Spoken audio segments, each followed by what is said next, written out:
And Nkrumah accused members of his opposition of being behind these attacks.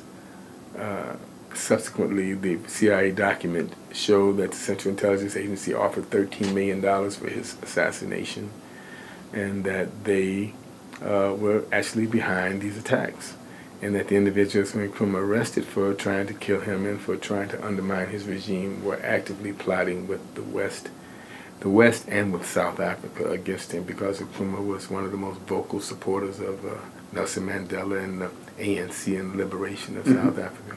And this was in what year? This was it really picked up in the late 50s until he was overthrown in February 1966. And his fate was pretty much sealed with the death of a man named Patrice Lumumba.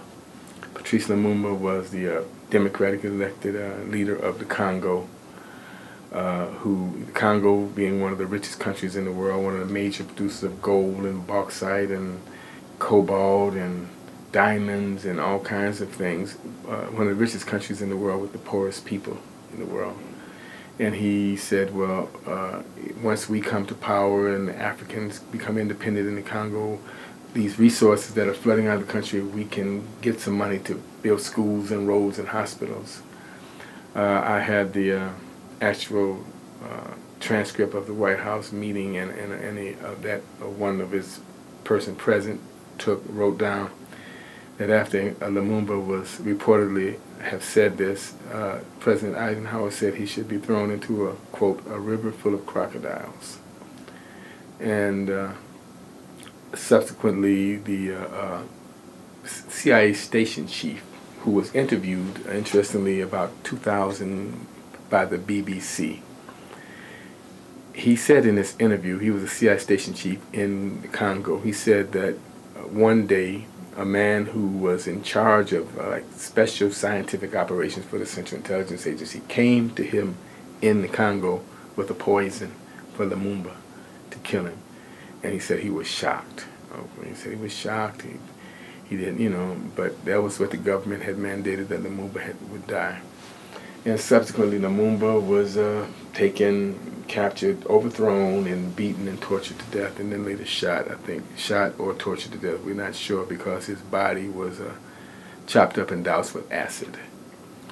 And I don't think it's ever been found, but reports vary. Either he was shot to death or tortured to death, or he was tortured up till he was shot. But that was pretty much the end of the dream of Pan-Africanism and the end of Nkrumah's regime. Because the Congo was so rich and so vast, it's said that if it's actually cultivated, the Congo could feed all of the continent of Africa by itself. But it was so rich and so vast, there was a plan, an agreement between Lumumba, Patrice Lumumba, Kwame Nkrumah, and the leader of Guinea named Sékou Touré, and the leader of Mali named Modibo Keïta, that they would begin to form this African Union together. With the Congo there and its resources, the African Union was definitely viable.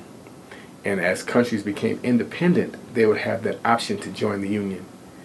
But when Lumumba is assassinated, that option dies, because he's replaced with a man named Mobutu, who starts out as a sergeant, a penniless sergeant, and ends up worth billions and billions of dollars.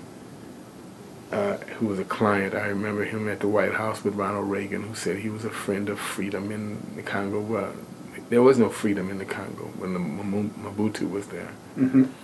But after Lumumba was overthrown, that pretty much ended. And it's interesting to see the actual Central Intelligence Agency document that says and celebrates his death, this ends the dream, and they use that term dream, of the unification of Africa, and what they call the Nkrumahization of Africa, or its unification. They believed that that dream should be ended, because they said that if Africa unified, it could shift the balance of power in the world. That's really a fascinating story.